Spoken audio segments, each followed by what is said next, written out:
सभी को नमस्कार। कैसे हैं आप सभी? आशा है स्वस्थ और मस्त होंगे। मैं पंकज कुमार ज्ञान आरोह के इस मुक्त मीडिया प्लेटफॉर्म पर आप सभी का हार्दिक स्वागत करता हूं। मित्रों, जैसा कि हम लोग देख रहे हैं, हम लोगों ने जो शुरुआत की है वो वर्णमाला से शुरू की है। वर्णमाला में भी हम लोगों ने स्वर देख लिया है। अब जो हम लोग देख रहे हैं वो क्या देख रहे हैं? व्यंजन देख रहे हैं। व्यंजन शब्द का निर्माण कैसे हुआ है, व्यंजन का अर्थ क्या है, इसकी परिभाषा क्या है, ये सारी चीज़ें हम लोगों ने देख ली है। व्यंजन का जो वर्गीकरण हम लोग देख रहे थे उसमें हम लोगों ने देख लिया है कि स्पर्श व्यंजन क्या होते हैं। आज जो हम लोग देखने वाले हैं, जहाँ से हमेशा प्रश्न पूछता है, अल्प प्राण किसे कहते हैं, महाप्राण किसे कहते हैं, नासिक ध्वनियाँ कौन सी होती हैं, निम्नुनासिक ध्वनियाँ कौन सी होती हैं, अनुस्वार क्या होता है, अनुनासिक क्या होता है, ये सारी चीज़ें आज हम लोग चर्चा करेंगे। तो आइए सबसे पहले हम लोग क्या देखते हैं? अल्प प्राण और महाप्राण। अल्प प्राण और महाप्राण, इस पे हम लोग चर्चा कर लेते हैं। यहाँ प्राण का जो अर्थ है वो वायु से है। प्राण का अर्थ वायु से है कि कितनी वायु प्रक्षेपित की जा रही है, कितनी वायु हमारे मुख से निकलती है, उस आधार पे हम लोग यहाँ पे इसका वर्गीकरण करेंगे कि जिन वर्णों का उच्चारण करते समय जो वायु है वो कम निकलेगी, अल्प मतलब थोड़ा कम मात्रा में बाहर निकलेगी, ऐसी जो ध्वनियाँ होंगी, ऐसे जो व्यंजन होंगे, उनको हम क्या कहेंगे? अल्प प्राण कहेंगे। और जिनका उच्चारण करते समय जो वायु है वो मुख से अधिक मात्रा में निकलेगी, ज़्यादा निकलेगी, ऐसी जो ध्वनियाँ होंगी उनको हम क्या कहेंगे? महाप्राण कहेंगे। आप लोग हमेशा पढ़ते आ रहे हैं, सुनते आ रहे हैं कि जो प्रत्येक वर्ग है, प्रत्येक वर्ग का पहला, तीसरा और पांचवा जो वर्ण है, जो व्यंजन ध्वनि है, वो क्या कहलाती है? अल्प प्राण कहलाती है। प्रत्येक ध्वनि का पहला, तीसरा और पांचवा जो ध्वनियां है वो क्या कहलाएंगे? अल्प प्राण कहलाएंगे। और दूसरा और जो चौथी, दूसरी और जो चौथी ध्वनि होती है वो क्या कहलाती है? महाप्राण कहलाती है। ये तो रट लिया है आप लोगों ने, लेकिन समझेंगे कैसे हम लोग? कैसे हम पता करेंगे अगर एग्जाम में आ गया और हमने रटा नहीं, हम भूल गए कि इसमें से कौन सी अल्प प्राण ध्वनि है और कौन सी महाप्राण ध्वनि है? बहुत आसान सा तरीका है, इसको रटना तो रटना है, ना तो दिमाग पे जोर देना है। इसे समझने के लिए क्या करना है, हमें पता है कि अल्प प्राण क्या होता है। जब हम ऐसी ध्वनियाँ जिनके उच्चारण करते समय जो वायु है कम मात्रा में बाहर निकलेगी, वैसी ध्वनियों को हम क्या कहेंगे? अल्प प्राण कहेंगे। और ऐसी ध्वनियाँ जिनके उच्चारण करते समय जो वायु है वो बहुत ज़्यादा बाहर निकलेगी, इससे अधिक मात्रा में बाहर निकलेगी। और इसकी एक और पहचान है कि इन ऐसे वर्णों का उच्चारण जब हम करेंगे तो उसमें हकार जैसी ध्वनि आएगी। हकार जैसी ध्वनि आएगी। हकार मतलब अंत में हकार जैसी उच्चारण मिलेगा। जैसे हम लोग करते हैं ख, घ, छ, झ, करिए, अंत में क्या आ रहा है? हकार जैसी ध्वनि का हमें साउंड सुनाई दे रहा है, ध्वनि सुनाई दे रही है। लेकिन वही जब हम लोग कर रहे हैं क, ग, अंग, नहीं, हकार जैसी ध्वनि नहीं आ रही है। लेकिन अगर हम कर रहे हैं ख, घ कर रहे हैं तो हकार जैसी ध्वनि आ रही है। तो जिन ध्वनियों के उच्चारण में हकार जैसी ध्वनि आएगी वो ध्वनि क्या कहलाएगी? महाप्राण ध्वनि कहलाएगी। अगर अब इसे पहचानना हो तो हम क्या करेंगे? कुछ नहीं करना है, बहुत आसान सा तरीका है। सिर्फ अपने हाथ को मुंह पे रखिए और उच्चारण करते चले जाइए प्रत्येक वर्ग का। क, ख, ग, घ, अंग, च, छ, ज, झ, ञ। क्या पा रहे हैं? जब आप क का उच्चारण कर रहे हैं तो हाथ पे कम गर्म हवा आ रही है, लेकिन जब जैसे ख का उच्चारण करेंगे तो फिर क्या हो रही है? ख, ज्यादा हवा बाहर निकल रही है। तो जिन वर्णों के उच्चारण करते समय आपके हाथ पे ज्यादा जोर पड़ेगा, ज्यादा वायु बाहर महसूस होते हुए लगेगी कि ज्यादा वायु बाहर निकल रही है, ऐसी जो ध्वनियां होंगी, ऐसे जो वर्ण होंगे वो क्या कहलाएंगे? महाप्राण कहलाएंगे। और जिनके उच्चारण करते समय जो आपने हाथ मुंह पे रखा है वहां पे कम वायु प्रतीत होगी, ऐसी जो ध्वनियां होंगी वो क्या कहलाएंगी? अल्प प्राण। जब आप उच्चारण करेंगे पाएंगे कि जो क, ख, क में कम ध्वनि निकल रही है, ख पे जाएंगे तो ज्यादा ध्वनि निकल रही है, ग पे कम ध्वनि आ रही है, घ ज्यादा वायु बाहर है, अंग कम आ रही है। तो हाथ रख के, मुंह पे हाथ रख के उच्चारण करके देखिए, आप लोग स्वयं देखिएगा और स्वयं इसका उच्चारण करिएगा। आसान तरीके से इसको आप लोग समझ पाएंगे, रटने की जरूरत ही नहीं है। सिर्फ हाथ रख के उच्चारण करेंगे, कौन सा अल्प प्राण है और कौन सा महाप्राण है, अपने आप समझ में आप लोगों को आ जाएगा। और हम देखते हैं कि ये प्रत्येक वर्ग का जो पहला, तीसरा, पांचवा है, ये क्या कहलाते हैं? 1, 3, 5 ये अल्प प्राण कहलाते हैं। और जितने भी अंतस्थ ध्वनियां हैं जो य र ल व, ये जो 4 ध्वनियां हैं ये भी क्या कहलाती हैं? ये भी अल्प प्राण कहलाती हैं। क्यों? वही तरीका अपनाइए, मुंह पे हाथ रखिए, य र ल व, य र ल व, हाथ पे कम वायु महसूस हो रही है, इसलिए ये भी क्या है? अल्प प्राण ध्वनि है। और आप जब हम लोग स्वर चर्चा कर रहे थे तो आप सभी लोग जानते हैं कि जो स्वर होते हैं सारे स्वर क्या होते हैं? स्वर क्या होते हैं? अल्प प्राण होते हैं। अल्प प्राण होते हैं, सारे स्वर अल्प प्राण होते हैं। जितने भी स्वर हैं, जो 11 स्वर हैं, वो क्या कहलाते हैं? अल्प प्राण होते हैं। तो कुल अगर कहीं प्रश्न पूछ दे, परीक्षा में आ गया, एग्जाम में आ गया कि कुल जो वर्णमाला है, वर्णमाला में कुल कितनी ध्वनियां अल्प प्राण होती हैं, तो आप लोग क्या करेंगे? कितनी होंगी? अगर पूछ दिया, क्वेश्चन पूछ दिया कि जो वर्णमाला है, वर्णमाला में कितनी ऐसी ध्वनियां होती हैं जो अल्प प्राण है, स्वर और व्यंजन दोनों को मिला के कितनी ध्वनियां होती हैं कि जो अल्प प्राण होती हैं, तो कैसे करेंगे? पूरे के पूरे 11 स्वर क्या है? अल्प प्राण है। 11 ये हो गए, 3 प्रत्येक वर्ग के 5, 15 हो गए वर्गीय व्यंजन हो गए, और फिर 4 ये र ल व जो अंत्यस्थ व्यंजन है, कितने हो गए? कितने हो गए? 15 11 26 4 30। 30 जो ध्वनियां हैं हिंदी वर्णमाला में, 30 जो ध्वनियां हैं कुल, वो क्या कहलाती हैं? किस वर्ग में आती हैं? अल्प प्राण में आती हैं। बाकी जो बच गए, प्रत्येक जो वर्गीय व्यंजन है, दूसरा और चौथा, प्रत्येक वर्ग में 2, 5 वर्ग है तो यानी कि 10। और जितने भी ऊष्म व्यंजन हैं, ऊष्म व्यंजन श श स है, ये जो 4 हैं, ये किस में आते हैं? ये महाप्राण में आते हैं। महाप्राण। जब इन 14 ध्वनियों का हम उच्चारण करते हैं तो वायु क्या होती है? हमारे मुख से इस जो अल्प प्राण है इससे अधिक मात्रा में निकलती है, इसलिए इसे हम क्या कहते हैं? महाप्राण ध्वनियां कहते हैं। तो महाप्राण ध्वनियां कुल कितनी है? 14 है। बस ये अल्प प्राण और महाप्राण बहुत आसान है, ये ज्यादा नहीं है, बस बहुत साधारण सा है कि अल्प प्राण किसे कहेंगे, महाप्राण किसे कहेंगे। अल्प प्राण वे ध्वनियां कहलाएंगी जिन ध्वनियों को उच्चारण करते समय कम वायु बाहर निकलेगी, कम गति से बाहर निकलेगी, वो ध्वनियां क्या कहलाएंगी? अल्प प्राण कहलाएंगी। जिनके उच्चारण करते समय हकार जैसी ध्वनि आएगी और मुख से अधिक वायु बाहर निकलेगी, वो ध्वनियां क्या कहलाएंगी? महाप्राण कहलाएंगी। अब आ जाते हैं हम लोग नासिक और निर्नुनासिक ध्वनियां। यहां से हमेशा प्रश्न पूछता है नासिक और निर्नुनासिक ध्वनियां।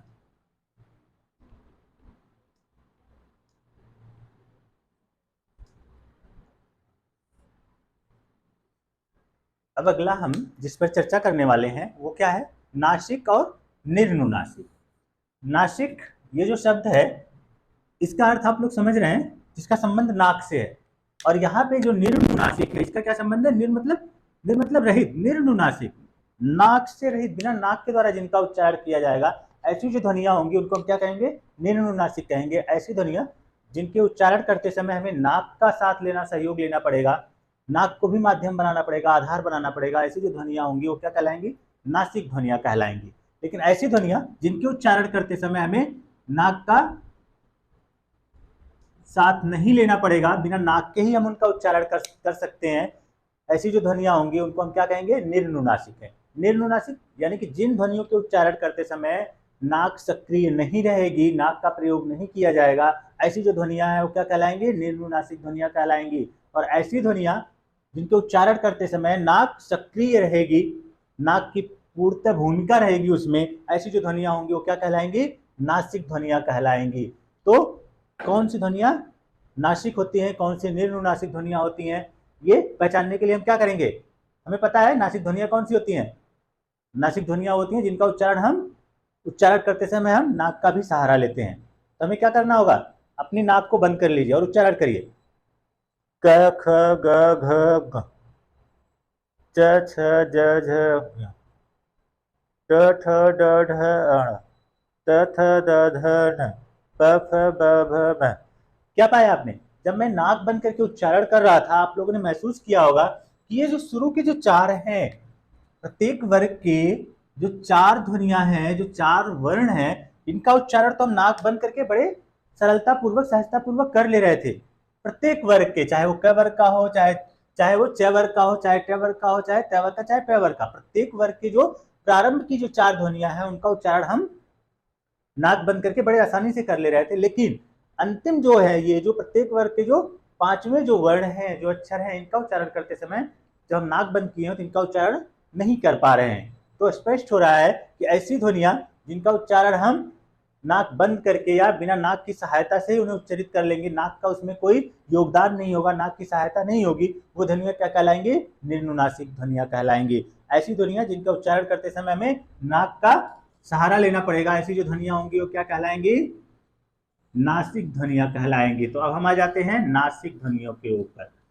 जो नासिक ध्वनियां मतलब पता चल गया आप लोगों को, समझ में आ गया कि जिनका उच्चारण करते समय में नाक का सहारा लेना पड़ेगा, ऐसी जो ध्वनियां होंगी वो क्या कहलाएंगी? नासिक ध्वनियां कहलाएंगी। जो नासिक ध्वनियां होती हैं इनके भी दो प्रकार होते हैं। कौन कौन से? कौन कौन से? अनुस्वार,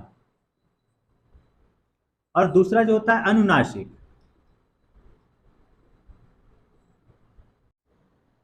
अनुनासिक, अनुस्वार,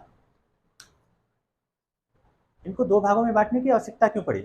अंतर क्या है? अनुस्वार और अनुनासिक में अंतर क्या है?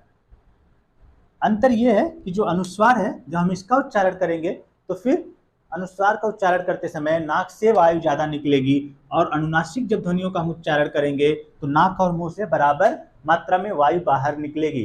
लेकिन जब हम अनुस्वार का उच्चारण करेंगे तो मुंह से कम और नाक से ज्यादा वायु बाहर निकलती है। तो ऐसी ध्वनियों को हम क्या कहते हैं? अनुस्वार कहते हैं। और इस अनुस्वार का प्रयोग जो होता है, वो जो हम लोग देख रहे हैं, ये जो प्रत्येक वर्ग का जो पांचवा वर्ण है, जो अक्षर है, जिसे हम पंचमाक्षर कहते हैं, जिसे हम पंचमाक्षर कहते हैं। पंचमाक्षर क्यों कहते हैं? क्योंकि प्रत्येक जो वर्ग है उसका ये पांचवा अक्षर है, इसलिए हम इसको क्या कह देते हैं? पंचमाक्षर कहते हैं। तो अनुस्वार का जो प्रयोग होता है, मैं बताया कि अनुस्वार जो वायु निकलती है वो नाक से ज्यादा निकलती है, मुंह से कम निकलती है, और इसका जो प्रयोग होता है, ये जो पंचमाक्षर है, अनुस्वार के रूप में पंचमाक्षर के आधे पंचमाक्षर का प्रयोग किया जाता है। आधे पंचमाक्षर का, आधे पंचमाक्षर का प्रयोग किया जाता है। अनुस्वार के रूप में हमेशा क्या होता है? आधे पंचमाक्षर का प्रयोग किया जाता है। और इसमें क्या होता है? कुछ अनुस्वार कुछ नया नहीं। अनुस्वार में क्या होता है? ये जो पंचमाक्षर है, ये जो पांच जो वर्ण है, प्रत्येक वर्ण के जो अंतिम जो नाक से उच्चारित होने वाली जो ध्वनियां, उन्हीं को हम क्या कहते हैं? अनुस्वार कहते हैं। इनका हमेशा इस बिंदी के रूप में, एक बिंदी के रूप में प्रयोग, इसका जो चिन्ह है वो क्या है? एक बिंदी के रूप में होता है, और इसका जो होता है एक अर्धचंद्र बिंदु के रूप में होता है। किसका? किसका? अनुनासिक का।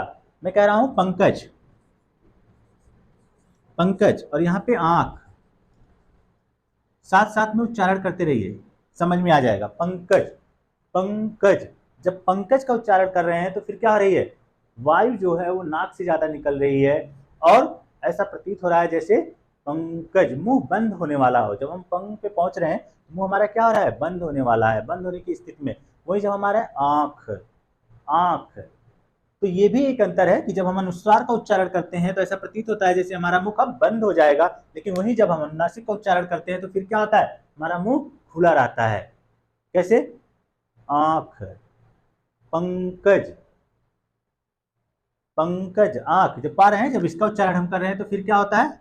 मुंह खुला रह रहा है, और इसका जब हम उच्चारण कर रहे हैं तो हमारा मुंह बंद होना प्रतीत होता है, कि जैसे हमारा मुंह बंद हो रहा हो। तो ये अनुस्वार और अनुनासिक ध्वनियां होती हैं। एक और अंतर है दोनों में। अनुस्वार में क्या होता है? अनुस्वार हमेशा स्वर के बाद आता है, स्वर के बाद आने वाला व्यंजन है।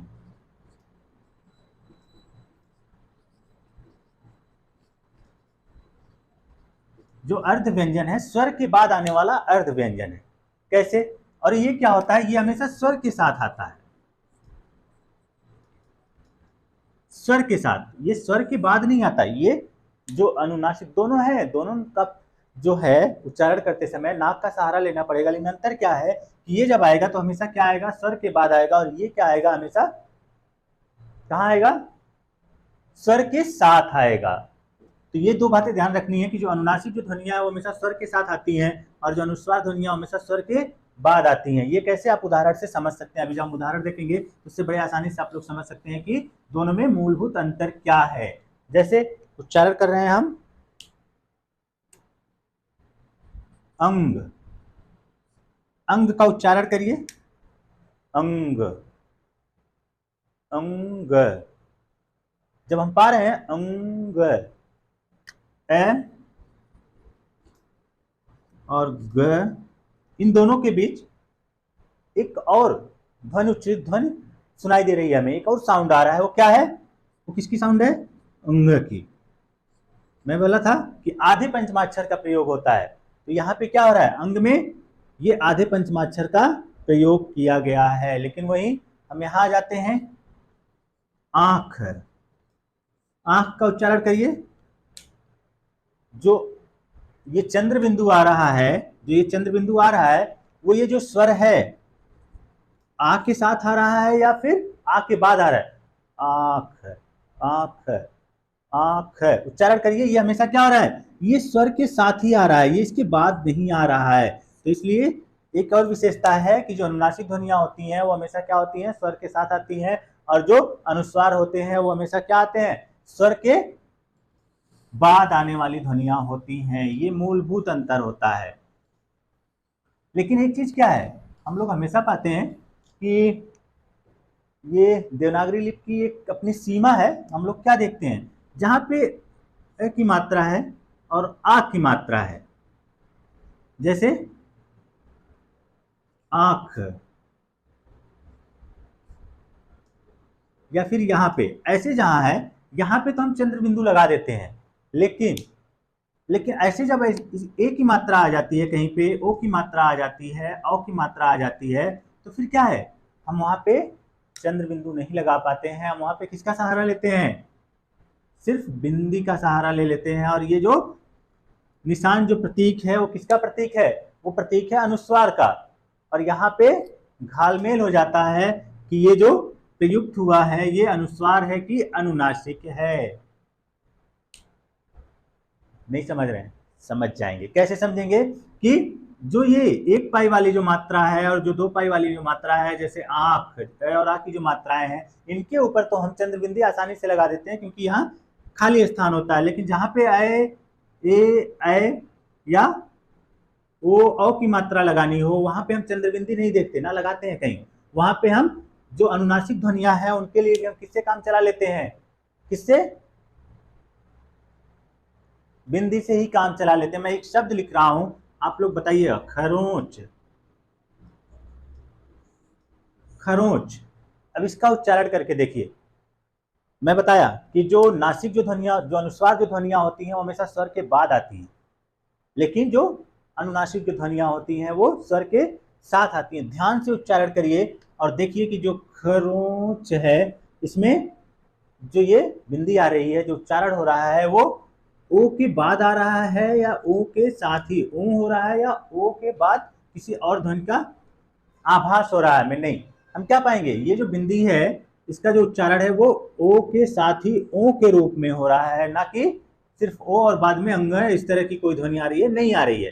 कौन सी ध्वनि आ रही है? ओ के साथ ही मिल करके ओ की साउंड आ रही है, ओ की ध्वनि आ रही है। तो यहाँ पे ये चंद्र बिंदी है, यहाँ पे अनुस्वार का प्रतीक लगा हुआ है, बिंदी लगा हुआ है। लेकिन यहाँ पे जो ध्वनि प्रयुक्त हुई है वो कौन सी ध्वनि प्रयुक्त हुई है?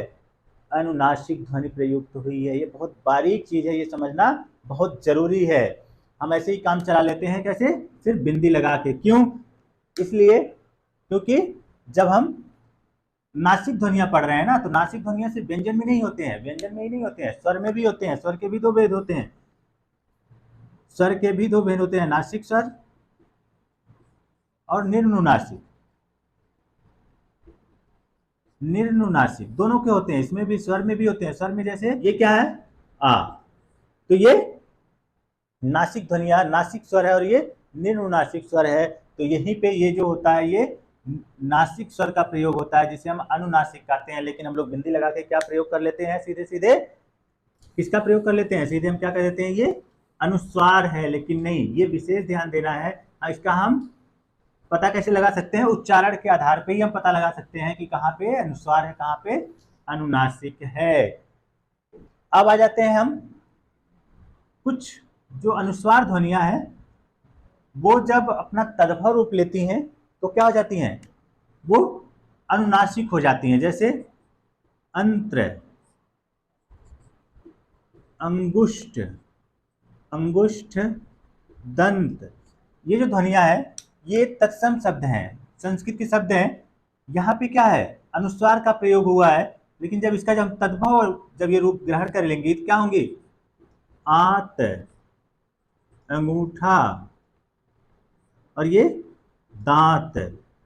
ये जो तत्सम शब्द में हमेशा क्या होता है? अनुस्वार का प्रयोग होता है, और तद्भव शब्द में अनुनासिक का प्रयोग होता है। जब तत्सम शब्द में जो अनुस्वार है वो जब तद्भव में परिवर्तित होता है तो वो अपना क्या रूप ले लेता है? अनुनासिक रूप ले लेता है। कैसे? जैसे अंत्र का यहाँ पे आंत हो गया है, अंगुष्ठ का अंगूठा हो गया है, दंत का दांत हो गया है। यहां से आप लोग अंतर स्पष्ट कर सकते हैं कि जो अनुस्वार है और जो अनुनासिक है दोनों में अंतर क्या है। उच्चारण करिए, अंत्र, अंत्र। जब इसका उच्चारण कर रहे हैं तो अ के बाद एक न की ध्वनि सुनाई दे रही है, उसके बाद तय आ रहा है, फिर क्या आ रहा है? फिर र का उच्चारण हो रहा है, अंत्र। इसके बाद अंत्र, लेकिन यहां पे हम क्या दे रहे हैं? आत, आत। अलग से कोई ध्वनि नहीं आ रही है। जो उपचंद्र बिंदी लगा है वो आ के साथ ही आ का रूप धारण कर ले रहा है। तो यही जो मैंने शुरू में बताई कि जो अनुस्वार जो ध्वनियां होती हैं वो हमेशा स्वर के बाद आती हैं, और जो अनुनासिक जो ध्वनियां होती हैं वो क्या होती हैं? हमेशा स्वर के साथ आती हैं। यही इनके बीच विशेष रूप से अंतर स्पष्ट होता है। अब जो अनुस्वार है इसके लिखने का एक और तरीका है, एक और नियम है। कैसे? जैसे मैं लिख रहा हूं पंकज, मैं लिख रहा हूं अंग, दंत, संधि, खंड, चंचु। मैंने यहां पे कुछ शब्द लिखे हैं। अब इसको दूसरे रूप से भी लिखा जा सकता है। इसका जो दूसरे रूप से लिखने का जो नियम है, जो तरीका है, वो क्या है कि जिस वर्ण के ऊपर अनुस्वार आया है, अनुस्वार की बिंदी आई है, उसके बाद जो वर्ण है हमें लिखने के लिए क्या करना है? जिस वर्ण के ऊपर अनुस्वार की बिंदी आई है उसके बाद वाला जो वर्ण है वो जिस वर्ग का है, जिस भी वर्ग का है, हमें क्या करना है? उस वर्ग का पंचम जो अक्षर है उस पंचम अक्षर के आधे रूप को हमें ले लेना है। क्योंकि हम लोग जानते हैं कि अनुस्वार के रूप में किसका प्रयोग होता है? जो पंचमाक्षर है, जो प्रत्येक वर्ग का जो पांचवा है उसी का प्रयोग होता है। इसलिए ये जो नियम है वो कहा जाता है, क्या कहा गया इस नियम में? कि जो अनुस्वार जिस वर्ण के ऊपर आया है हमें क्या करना है? उस वर्ण के बाद जो वर्ण है वो किस वर्ग का है हमें उसी वर्ग का पंचम अक्षर उसके आगे लिख देना है। तो हम देख रहे हैं यहाँ पे जो अनुस्वार है वो प के ऊपर आया है, प के बाद क वर्ण आया है। क किस वर्ग का है? क वर्ग का है। तो हमें क वर्ग का जो पंचमाक्षर है वो क्या है? अंग है। तो हम यहाँ क्या लिखेंगे? कज। उसी तरह से अंग, ग किस वर्ग का है?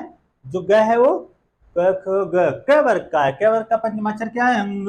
तो फिर क्या होगा? इसको कैसे लिखेंगे? इसको बिंदी हटा के हम लोग ऐसे लिख सकते हैं, अंग। और दंत, अनुस्वार किसके ऊपर आया है? जो अनुस्वार आया है वो द के ऊपर आया है। द के बाद कौन सा वर्ण है? त वर्ण है। त किस वर्ग में आता है? त वर्ग में आता है। त का पंचमाक्षर क्या है? न है। तो हम क्या लिखेंगे? दंत लिखेंगे। संधि, अनुस्वार किस वर्ण के ऊपर आया है? स के ऊपर आया है। इसके बाद कौन सा वर्ण है? ध। ध किस वर्ग का है? त थ द ध। त वर्ग का जो ध जो वर्ण है, जो ध ध्वनि है वो किस वर्ग की है? त वर्ग की है। इसलिए त का पंचमाक्षर क्या है? न है। तो ये कैसे लिखा जाएगा? संधि। खंड, ड, ख के ऊपर अनुस्वार आया है, उसके बाद कौन सी ध्वनि है? ड। ड किस वर्ग का? किस वर्ग की ध्वनि है? ट वर्ग की। ट ठ ड। ड का पंचमाक्षर क्या है? ड़। इसको हम कैसे लिखेंगे? खंड। चंचु, चंचु। अनुस्वार किस वर्ण पे आया है? च वर्ण पे। इसके बाद कौन सा वर्ण है? च ही वर्ण है, तो च किस वर्ण का आता है? च वर्ण का। च वर्ण का पंचमाक्षर क्या है? य। कैसे लिखेंगे? चंचु। मैंने कहा हमेशा हम क्या प्रयोग करते हैं? जो पंचमाक्षर उसका आधे अक्षर प्रयोग करते हैं, आधा रूप प्रयोग करते हैं, पूरा नहीं, स्वर रहित रूप प्रयोग करते हैं। कहाँ पे? जब हम अनुस्वार को हटा करके उसको मूल रूप में लिखते हैं तो हम क्या करते हैं? उसके आधे रूप का हम प्रयोग करते हैं। ये रहे अनुस्वार लिखने का एक विशेष रूप से, इस तरह से इस तरीका है कि हम अनुस्वार को हटा करके हम इस तरह से भी लिख सकते हैं। तो आज हम लोगों ने क्या क्या देखा? अल्प प्राण क्या है, महाप्राण क्या है, नासिक ध्वनियां कौन कौन सी होती हैं, निरुनासिक ध्वनियां क्या है, नासिक ध्वनियों में अनुस्वार और अनुनासिक क्या होते हैं, ये सारी चीजें हम लोगों ने देख लिया। जो सबसे जरूरी चीज हम लोगों ने देखी वो क्या देखी? अनुस्वार और अनुनासिक में अंतर देखी, जो सबसे महत्वपूर्ण बात है। हर जगह कंफ्यूजन रहता है, मुझे भी बहुत लंबे समय तक इसका कंफ्यूजन रहा कि अनुस्वार और अनुनासिक में अंतर क्या होता है। तो बाद में बहुत परिश्रम करने के बाद समझ में आया कि अनुस्वार और अनुनासिक में अंतर क्या है। तो आप लोगों को अनुस्वार और अनुनासिक में अंतर समझ में आ गया होगा। उम्मीद करता हूं कि अब यहां पे कोई संशय नहीं होगा। तो आज के लिए बस इतना ही, शेष अगले वीडियो में। तब तक के लिए बहुत बहुत आभार।